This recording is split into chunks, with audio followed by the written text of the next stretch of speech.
All right, we're going to set up a Stropharia fruiting bucket today. So we've got our supplies together for it. This is going to be real simple. It'll take about 5 minutes. We're going to do it in a gut bucket or a wash tub. Called a gut bucket because here in Appalachia you would put one of these under your deer when you hang it to drop the guts in so you could carry it out and bury it. Also could be used for washing your clothes, although I don't think anybody uses a wash tub for that anymore. But what we did, we had this old one hanging around, and we drilled some holes in the bottom so that when we put this on the ground, it's not going to collect water and drown stuff. It'll also let worms and bugs and stuff in there, which is fine.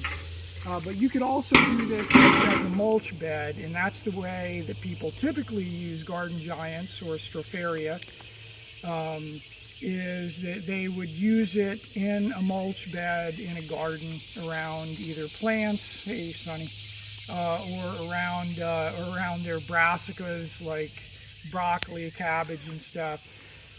But there's some real advantages to using these wine caps Stropharia. One is it holds your mulch together. Another is that you're going to get some really cool mushrooms out of it, and they are edible, and they're fine. They're not. I would not say they're the choicest of mushrooms, but they are fine. They're worth growing. The Fungal Network does produce Stropharia spawn, so if this is something you're interested in, you can find spawn from us. As well as other places. But so we've gathered our ingredients together, and so we've got chopped straw. It's chopped straw only because we happen to have this.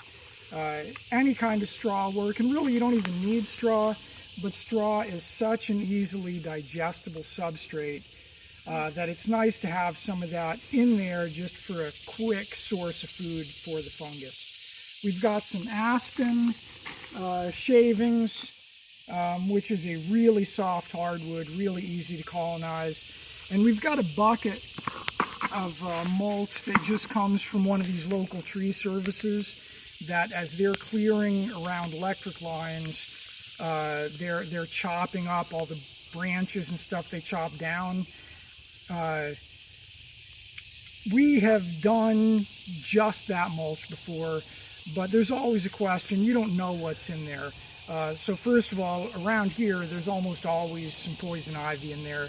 But also, there's a good chance that a lot of it is pine. So we're going to use it, but pine is not really desirable for growing the kinds of mushrooms that we're looking at here. So we're going to use it, but we're going to make sure there's plenty of really digestible stuff by having the aspen shavings and the straw. So basically, we're going to mix these together with the spawn, and then we're going to dump a couple gallons of water in there to hydrate it. Any excess is just going to go out the bottom of the gut bucket, and then we're going to set it in the shade here under this holly. Right now we've got a really hot spell going on here and fairly dry, so we want to make sure this doesn't dry out. So we'll be checking it periodically to make sure it's staying damp inside. We'll be adding water as needed, but one of the best things we can do is keep it out of direct sunlight. So it's going to be really simple. I'm just going to mix together straw, aspen shavings, and this mulch that we've got. I'm going to mix in the spawn, and then we'll water it in, and that'll be it. This should be fast.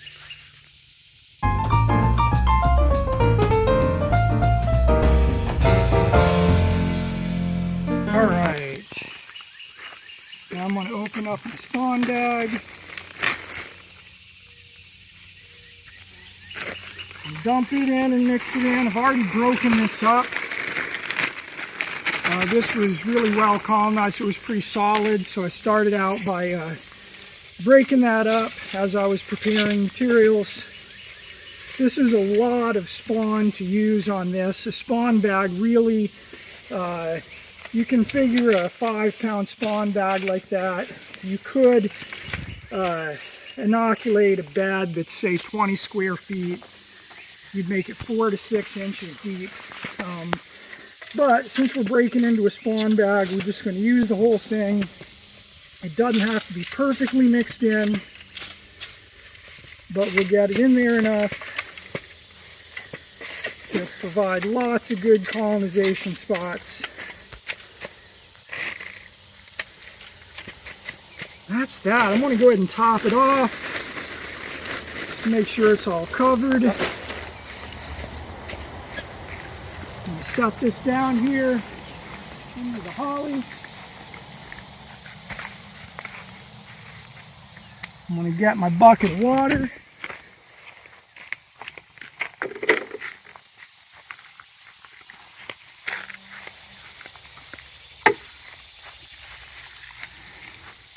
And we're going to water it in good. I'm just dumping excess water in here because I know that it's going to go right out the bottom. Now, initially it's going to absorb a good bit of water, so I'll come back here tomorrow, probably dump another bucket in. You could hydrate this first if you wanted to. It's not something we do. It's really not necessary. But we'll leave this. We'll check back in about a week and a half, 2 weeks, and we should find the myceliums growing right through there. And hopefully, by fall, hopefully we'll have some mushrooms growing.